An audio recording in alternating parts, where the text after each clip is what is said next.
So this global citizen festival just ended, and I watched it because I thought it would um, it would just be good to see what's going on here.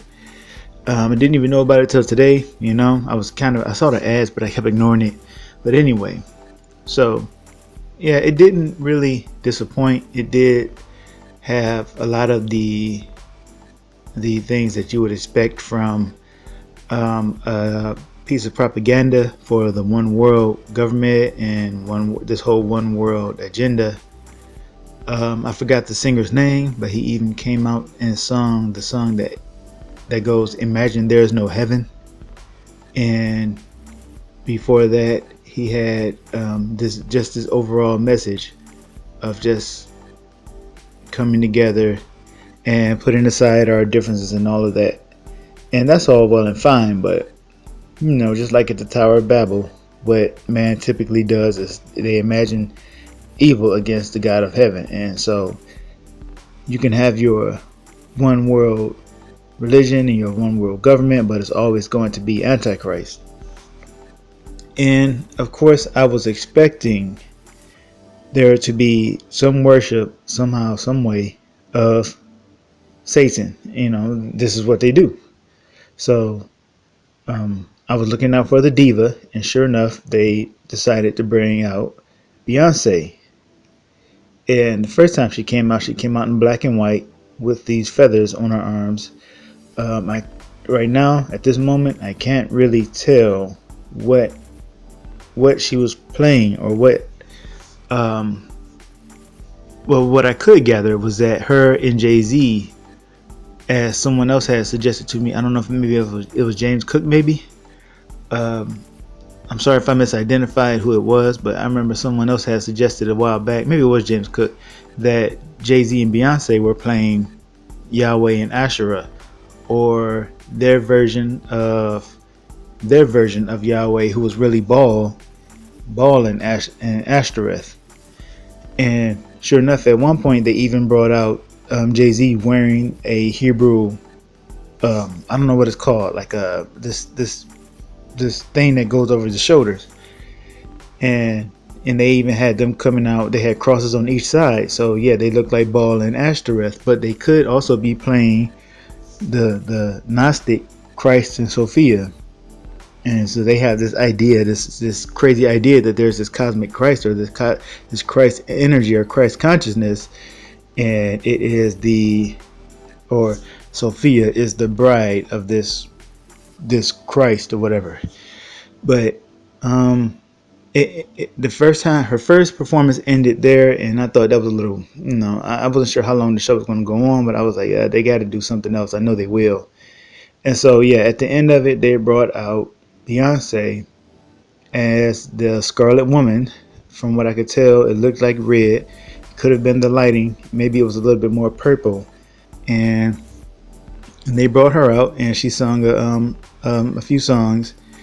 And the next to last song she sung was Ave Maria, which means Hail Mary.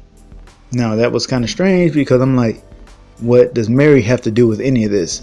Well, it's not strange to me, because I know they have to worship the Queen of Heaven. So she came out and she sung Ave Maria, and of course everyone else sung along, and they worshiped Mary at the Global Citizen Festival. They worshiped Mary. And then after that, she turned to a group of young people who were facing her, and she was facing them, and she was sort of moving her body in a way that was kind of perverted, if you ask me. And I don't know whether they were sending energy towards her and she was doing something with it, but that whole thing towards the end looked like they were just people, the crowd and everything, they were sending energy towards her, and she was embodying that Whore of Babylon. And what else that happened? The song that she finished with was I can't remember. I don't know what the name of the song is, but the lyrics go, "I can see your halo," and I think what she's saying is to who, I don't know exactly who she's singing to, but I think she's calling everyone angels. and or divine beings, and that is part of the deception, really. Ye shall be as gods, right?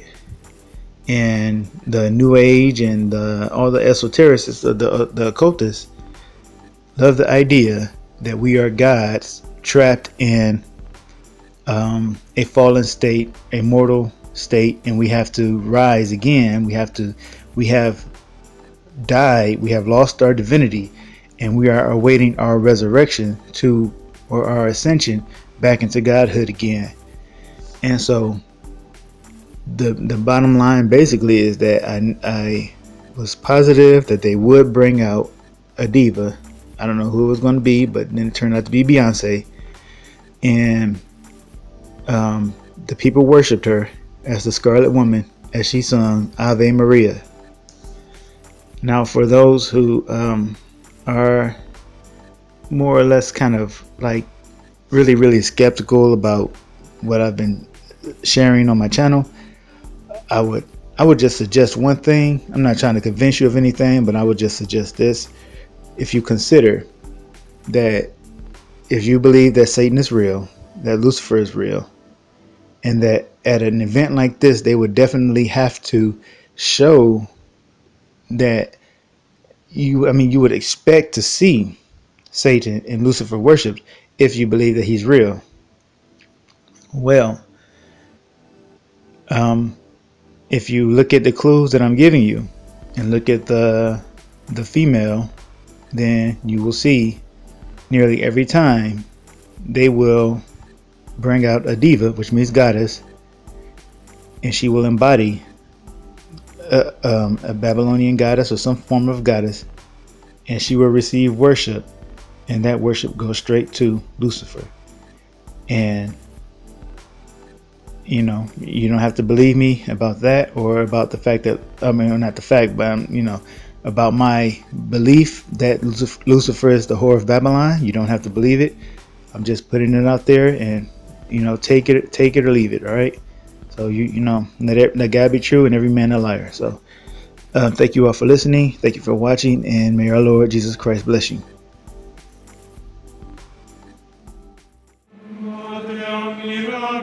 This celebration is one of the few events the Pope holds outside of the Vatican annually. It is held every December 8th at the Spanish Steps. That is the day Catholics celebrate the feast of the Immaculate Conception. It is traditional for the Pope to pray before the image of Mary located in this central square of Rome. Roman authorities, dozens of sick people, thousands of Italian and tourists will all be waiting for him at the square. It is a brief visit that includes a floral offering and a short prayer.